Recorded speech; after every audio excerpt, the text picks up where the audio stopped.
Movie की शुरुआत में मूवी के अहम किरदार माइक को अपनी गर्लफ्रेंड से अलविदा कहते हुए दिखाया जाता है। माइक यूएस आर्मी में एक सैनिक के तौर पर काम करता है। उसे एक मिशन के लिए रेगिस्तान में भेजा गया है। इस मिशन में माइक के साथ उसका एक पार्टनर टॉमी भी है। दोनों के नेचर एक दूसरे से पूरी तरह से विपरीत हैं। टॉमी काफी खुश मिजाज प्रवृत्ति का है तो दूसरी तरफ माइक काफी सीरियस नेचर का है। दोनों को किसी आदमी को मारने का मिशन दिया गया होता है। दोनों छिपकर उस आदमी का इंतजार कर रहे होते हैं। थोड़ी देर बाद उस जगह कुछ लोग आते हैं। पता चलता है माइक और टॉमी को 65 साल के एक टेररिस्ट सईद आसिफ को मारने का मिशन दिया गया होता है। सईद वहां शादी के लिए आया था और देखकर लगता है कि वो दूल्हे का पिता है। माइक उसे मारने ही वाला होता है कि तभी दूल्हा और दुल्हन उसके और सईद के बीच में आ जाते हैं। माइक को ऊपर से आदेश मिलता है कि दूल्हे को गोली मारकर बीच में से हटाया जाए, लेकिन वो किसी इनोसेंट की जान नहीं लेना चाहता था। इसलिए वो अपने सीनियर से झूठ कहता है कि सईद उसकी नजरों से ओझल हो गया है। तभी सईद के बॉडीगार्ड्स की नजर माइक और टॉमी पर पड़ती है। वे लोग इन दोनों पर आग की तरह गोलियां बरसाते हैं। इस वजह से माइक और टॉमी को मिशन कैंसिल करके वहां से भागना पड़ता है, लेकिन भागते भागते वे दोनों अपने जीपीएस डैमेज कर बैठते हैं और सईद के लोगों से बचने के लिए एक बड़ी सी चट्टान के पीछे छिपकर बैठ जाते हैं। सईद के लोग चट्टान के नजदीक आ ही रहे होते हैं कि तभी माइक दूसरी ओर गोली चलाकर उनका ध्यान भटकाता है। माइक की तरकीब काम कर जाती है। वे लोग इन दोनों को ढूंढने दूसरी तरफ चले जाते हैं। उनसे अपनी जान बचाने के बाद दोनों वहां से निकल पड़ते हैं। उन्हें वहां से 5 घंटे की दूरी पर स्थित एक गांव में जाने के लिए कहा जाता है ताकि वहां से उनकी टीम उन दोनों को पिक कर सके। रास्ते में टॉमी माइक को अपने बेटे की शरारतें बताकर एंटरटेन करने की कोशिश करता है, लेकिन माइक काफी सीरियस मुंह बनाए उसकी बातें सुन रहा होता है। टॉमी के बार बार पूछने पर माइक उसे बताता है कि वो अपनी गर्लफ्रेंड को शादी के लिए प्रपोज करना चाहता है, लेकिन वो इसके लिए हिम्मत नहीं जुटा पा रहा है। टॉमी उसे बताता है कि शादी के बाद शुरुआत के दिनों में एडजस्ट होने में कुछ दिक्कतें आती हैं, लेकिन वक्त के साथ साथ दोनों को एक दूसरे के साथ मिलजुल कर रहने की आदत हो जाती है।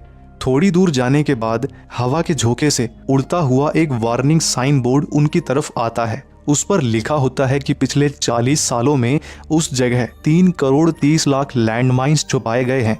टॉमी उस बोर्ड को नजरअंदाज करते हुए कहता है कि अपने दुश्मनों को इस जगह से दूर रखने के लिए ये टेररिस्ट द्वारा गढ़ा गया एक झूठ है, लेकिन माइक उस बोर्ड को देखकर काफी चिंतित नजर आता है। टॉमी अपनी बात साबित करने के लिए बेफिक्र होकर रेगिस्तान में चलने लगता है। तभी यकायक एक बटन दबने जैसी आवाज होती है और अगले ही पल एक धमाका होता है। लैंडमाइन फटने की आवाज की वजह से माइक कुछ देर के लिए बहरा हो जाता है, लेकिन नॉर्मल होते ही वो टॉमी की तरफ बढ़ता है। लेकिन फिर से एक बार बटन दबने जैसी आवाज होती है। माइक ने भी लैंडमाइन पर पैर रख दिया था। माइक देखता है कि टॉमी धमाके से जिंदा तो बच गया था, लेकिन वो अपने दोनों पैर खो चुका था। टॉमी इस वजह से जीने की आस छोड़ चुका था। माइक उसे उसके बेटे की याद दिलाकर हिम्मत रखने के लिए कहता है। वो उसे मॉर्फिन का इंजेक्शन लगाने के लिए कहता है ताकि दर्द से थोड़ी राहत मिले। इंजेक्शन लगाने के बाद टॉमी रेडियो की तरफ अपना हाथ बढ़ाने की कोशिश करता है, लेकिन तभी टॉमी का शरीर फिर से दर्द से कराहने लगता है। माइक अपने दोस्त की मदद करने के लिए अपना पैर आगे बढ़ाने की बात करता है। वो कहता है कि शायद लैंडमाइन पुरानी हो और उसे कुछ ना हो। टॉमी उसे ऐसी बेवकूफ़ी ना करने के लिए कहता है और उसे उसी जगह रोकने के लिए वो खुदकुशी करता है। मरने से पहले वो माइक से ये भी कहता है कि चाहे कुछ भी हो जाए उसे वहां से जिंदा वापस लौटना होगा। माइक अपने दोस्त की मदद ना कर पाने की वजह से काफी असहाय महसूस करता है और गुस्से में चिल्लाने लगता है। कुछ देर बाद उसका पैर दर्द करने लगता है। इस वजह से वो बड़ी सावधानी से अपने एक घुटने पर बैठता है। उसके दिमाग में एक तरकीब आती है। वो एक औजार की मदद से टॉमी के पास पड़े रेडियो को अपनी ओर खींचता है, लेकिन बदकिस्मती से उस रेडियो की बैटरी डेड हो चुकी थी और एक्स्ट्रा बैटरीज टॉमी के पास थी। माइक थोड़ा दिमाग लगाकर सोलर पावर की मदद से बैटरी चार्ज करता है। इसके बाद वो अपने सीनियर ऑफिसर्स से मदद की गुहार लगाता है, लेकिन उसके सीनियर्स कहते हैं फिलहाल वो जिस एरिया में है उस एरिया में रेत के तूफान होने की वजह से वो रेस्क्यू टीम वहां नहीं भेज सकते। आगे वे कहते हैं कि अगर सब ठीक रहा तो 52 घंटे बाद रेस्क्यू टीम आकर उसे वहां से निकाल लेगी। ये सुनकर माइक निराश हो जाता है। उसका सीनियर उसे एक और सुझाव देता है। वो उसे सावधानी से पास ही एक खड्डा खोदकर उसमें कूदने के लिए कहता है। इसमें उसकी जान तो नहीं जाएगी, लेकिन हो सकता है कि उसे उसके शरीर का कोई हिस्सा गंवाना पड़े। माइक रेस्क्यू टीम का इंतजार करने की ठान लेता है। वो घड़ी में 52 घंटे का टाइमर लगाता है और डटकर माइन के ऊपर खड़ा रहता है। थोड़ी देर बाद माइक देखता है कि एक रेत का तूफान उसी की तरफ आ रहा है। वो जैसे तैसे करके खुद को हिलने नहीं देता। तूफान खत्म होते ही वो देखता है कि तूफान टॉमी की बॉडी को नजदीक ले आया है। इसका मतलब रेडियो की बैटरीज भी उसके साथ साथ माइक के करीब आ गई थी। हालांकि अगले ही पल वो फिर से निराश हो जाता है जब वो देखता है कि तूफान की वजह से रेडियो उससे काफी दूर चला गया है। ऐसे ही कई घंटे बीत जाते हैं। प्यास के मारे माइक का गला सूख रहा होता है। एक बार खुदकुशी करने का ख्याल भी उसके दिमाग में आता है, लेकिन वो उस ख्याल को खुद पर हावी नहीं होने देता। तभी उसे वहां एक आदमी उसी की तरफ आता हुआ दिखाई देता है। वो आदमी जिगजैग पैटर्न में चल रहा होता है। माइक उसे लैंडमाइंस के बारे में बताने की कोशिश करता है, लेकिन वो आदमी उसकी बात समझ नहीं पाता। वो माइक के करीब आता है और उसे उसका पैर आगे बढ़ाने के लिए कहता है। इसके बाद वो माइक से उसकी पानी की बोतल लेता है और वहां से चला जाता है। माइक का गला पूरी तरह से सूख चुका होता है।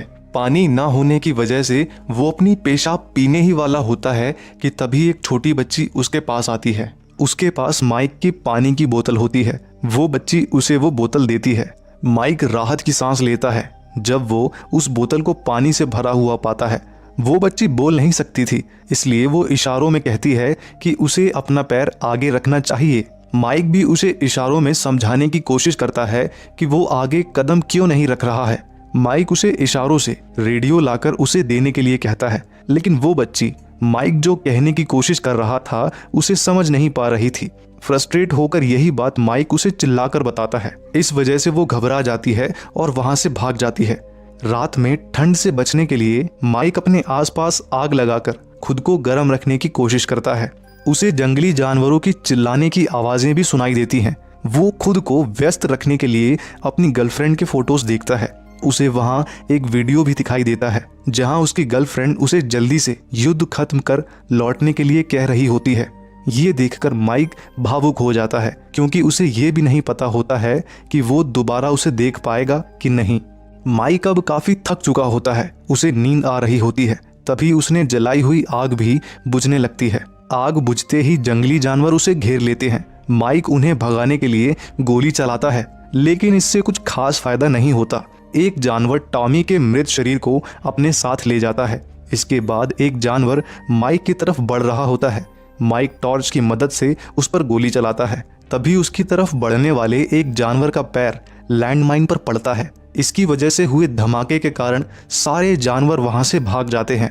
सुबह होती है और वही आदमी माइक के पास आता है जिसकी बेटी ने उसे पानी दिया था। वो आश्चर्यजनक नजरों से माइक को देख रहा होता है। वो माइक से कहता है कि वो बहुत नसीब वाला है